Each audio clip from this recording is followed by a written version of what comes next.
Alloh taoloning Rauf va Rahim degan sifatlari qalblarga jo bo'lgan janob Rasululloh butun umrlarini siz bilan bizga baxshida qilib yuborganlar. Yo masalan, ya azob chekdim menga bo'lmasa ekan deb aytmadilar. Shuning uchun Rasululloh akram sallallohu alayhi vasallam to'g'risida tangli qiyomatda astaizu billah la yatakallamuna, tangli qiyomatda hamma turibdi, hech kim so'zlamaydi. Illa magar so'zlaydi man azina lahur rahman, kimga izn bersa Rahmon sifatli Alloh taolo o'sha so'zlaydi. Va yana janob Rasulullohga izn bo'lar ekan.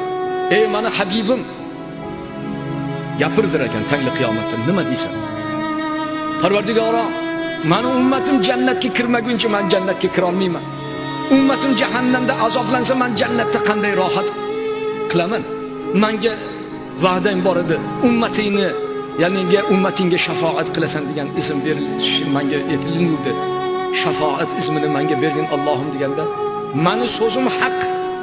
Ey meni habibim, ummatingni chaqir va jannat sari yetaklar olib ketgin deganda, ya ummatim deganlarda Allohu akbar deb o'rnlaridan turib bir-birlarini sevinch yoshlaridan tabriklab, ya'ni guruh bo'lib janob Rasululloh akram sallallohu alayhi vasallam orqalaridan jannat sari yetalanib ketaveradilar. Va shu so'zni esingizdan chiqazmanglar. Ya Rasululloh, 124 ming payg'ambar bo'lsa, ularning soni sanoqsiz ummatlari bo'lsa, ummatingizni qattan tanib olasiz deganlarda faqat tahorat izlaridan degan ekanlar. Bizga Alloh taolo tahoratni ibodat maqomida bergan. Tahorat qilgan izlaringizdan nur chiqib turar ekan. Mana ummatimdir ekanlar. Betahorat, benamozlar kim qilar ekan? Ya Rasululloh, men sizni davringizda keluvdim. Tahorat yo'q, izi yo'q. Xamirdan qilich sug'urgandek. Farishtalar sekin-sekin sug'urib jahannamga olib borib ketaverar ekan. Ya'ni janob Rasululloh uyalib qolmasinlar deb.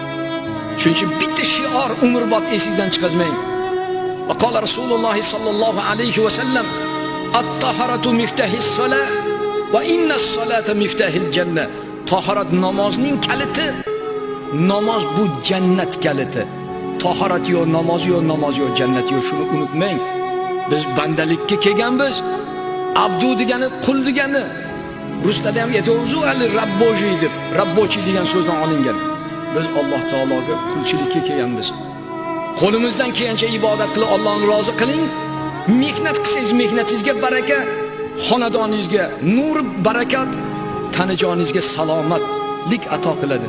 Meni deganlarni deydi Alloh, men yo'qlayman. Salom alaysiz qolmaydi. Sizlar salom beringlar, men sizlarga mukammal oliy ali olaman, ikki dunyoda aziz qilib qo'yaman deb Allohning va'dasi bor. Subhana robbika robbil izzati amma yasifun. Va salamun alal mursalin valhamdulillahi robbil alamin. Ey bor Parvardigorim, bu dunyoda mehmon biz, o'lim haq, sana amr rahmating bilan kelganmiz. O'zingga sig'inib so'raymiz. O'zingni tanitib qalbimizga iymon solganingga alhamdulillah. Habibingga ummat qilib yaratganingga beadad alhamdulillah. Xudoyo xononda shu yo'lda sabit qadam qilgin.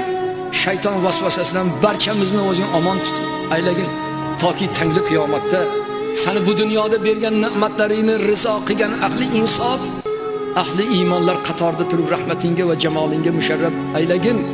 Butun olam musulmonlar qatori siz bizni Alloh duolarimizni, ibodatlarimizni qabul aylab ikki dunyoda saodatli aylasin. Bi fazlika va karomika